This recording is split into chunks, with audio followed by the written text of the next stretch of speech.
yung sauce. Ayan guys. Tapos, hayaan natin maluto pag nalagay ko na yung sabaw. Oh, look at that. Look pretty, huh? Yan eh. Mabilis lang siya guys. Dahil luto na nga ating pusit. So, we just let it cook for a few minutes and then wala. Kukunin ko lang yung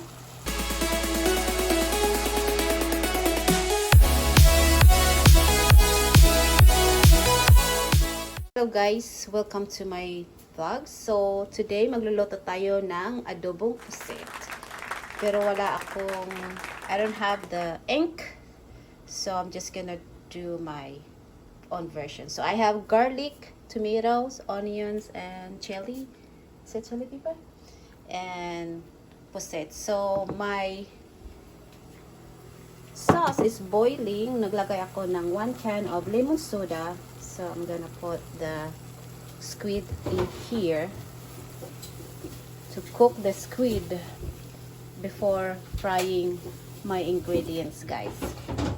So ilagay natin dito the whole thing. It's okay. It's okay. Lagay natin dito. Wala akong lemongrass. So bahala na kayo adjust. Alright, let me get my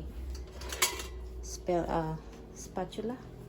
So ito guys, silulutuin lang natin ang pusit with 1 can of lemon soda. Again, wag natin i-overcook yung yung pusit. Dahil kung ma-overcook siya, magiging rubber yung panglasa niya, yung taste sa pusit. So let it cook. Let it cover for a few minutes. Pag nag-boil na siya guys, and then we have to wait for 30 seconds and done. And after maluto na yung pusit, i-drain natin siya guys. So meanwhile, ito yung mga ingredients ko, ipakita ko sa inyo ulit. So kanina nag-chop ako ng garlic, 5 pieces of garlic or 6 pieces. And then 1 tomato and half of the onions. Yan. So, kayo nang bahala kay kung magkano karami ilalagay ninyo. This one, I have 2 pieces of chili pepper. I slice it small. So, magkita tayo mamaya guys after this. Hi guys, welcome back. So, ayun guys, kumukulo na ang ating pusit. So, ito-transfer natin siya guys sa bowl. I-drain natin siya guys. Ayan. Ayan. Ready na siya guys. So, i-drain natin siya. Gagamitin natin yung same pots to fry our ingredients. So, i-drain natin siya dito. Oops. Uy, init. Ayan. Don't slide. Don't slide. Ayan siya guys. I-drain natin siya. And then, gagamit tayo ng same pot here. So, maglagay tayo ng mantika, oil. 3 tablespoon of oil, guys. Ayan, isa lang yung kamay ko. Hirap Wait lang, guys. Balikan ko kayo. Hindi ko mabuksan yung mantika. Wait a minute. Alright, guys. Maglagay tayo ng mantika. 3 tablespoon of oil. Yan, lagyan natin dito. Hinaan natin yung apoy. Isa nga yung kamay ko, hawak ko yung yung camera. So maglagay tayo ng garlic. Tumatalsik. Ayan guys. Lagyan natin yung garlic dito.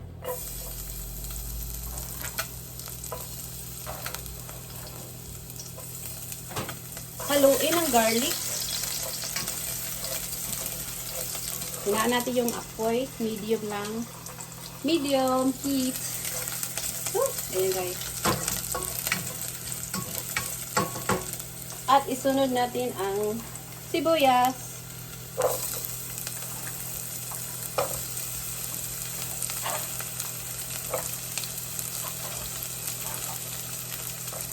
Lastly, lagay natin yung chili pepper sa huli guys. Ayan. Like kanina nga guys, I don't have the ink. So, that's okay. Kung wala kayong yung itim, yung black ink from the pusit. Ayan. Tapos, i-switch ko lang yung camera guys. Hi guys again. So, ngayon ay ilagay natin ang tomatoes. Ayan.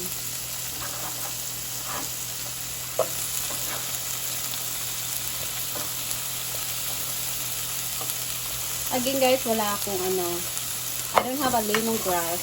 So that's okay. So yung panglasan lang yun guys. Tantahin nyo lang guys. Mabilis lang naman. Ano, may iba-ibang ano, ipagluto ng adobong pusit. So ito, gumagaya lang ako. Gumagaya lang ako ng pusit. Smells so good. Smells yummy already guys. Alright.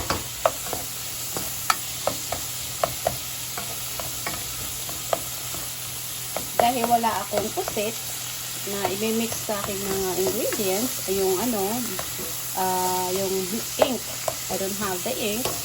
So, I'm just gonna add the soy sauce. Let me get my soy sauce right here. And my vinegar. I have 4 tablespoons of soy sauce.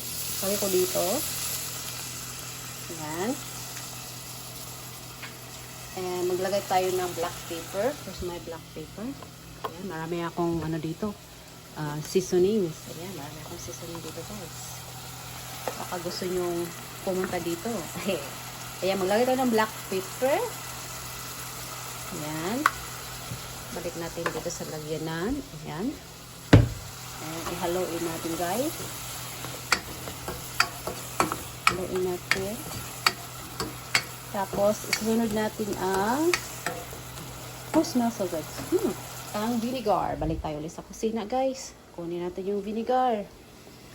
Tapos, huwag na natin haluin yung vinegar pag nalagay na natin dito. Antay lang tayo ng mga few seconds before you mix it. Kasi, sabi nga nila, mahihilaw daw ang vinegar pag imimix mo agad. Yun. Hayaan natin lumabas ang aroma from the vinegar. Ayan na guys. Tapos mamaya guys, isunod na natin ang pusit. So, dyan lang kayo guys. Mahirap mag-vlog pag isa ang kamay. Back. So, ihalo na natin ang pusit. Ang bilis lang, di ba? Ito na yung pusit ko guys. So, ihalo natin dito sa loob. Dali lang. So, kanina guys, nabili ko to siya sa Filipino store. Pumunta ako sa lutong bahay kanina after work. So, dumaan kami ng asawa ko, bumili ako ng pusit.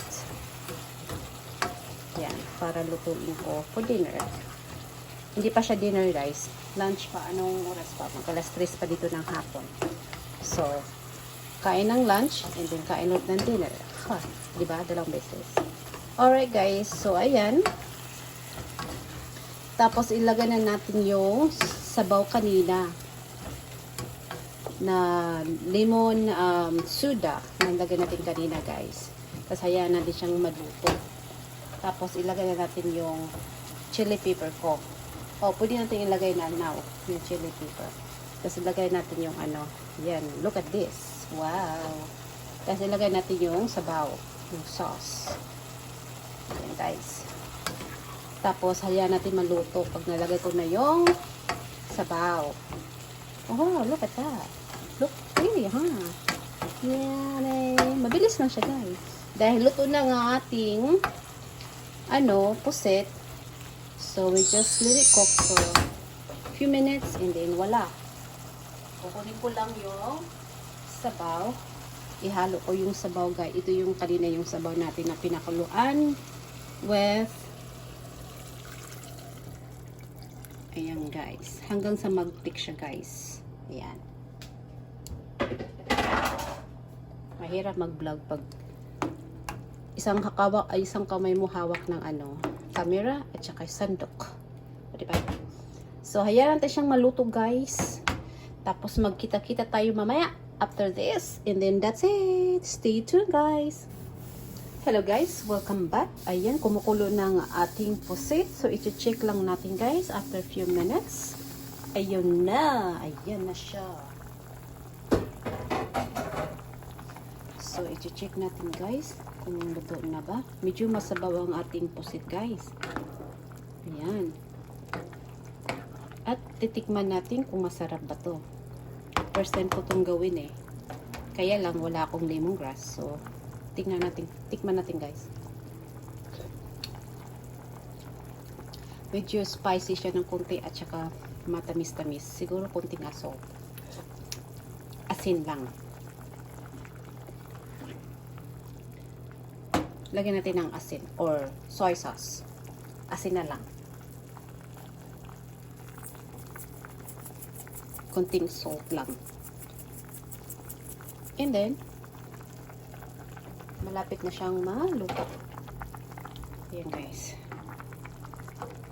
So, ito na yung pusit natin guys. Huwag natin i-overcook kasi masisira.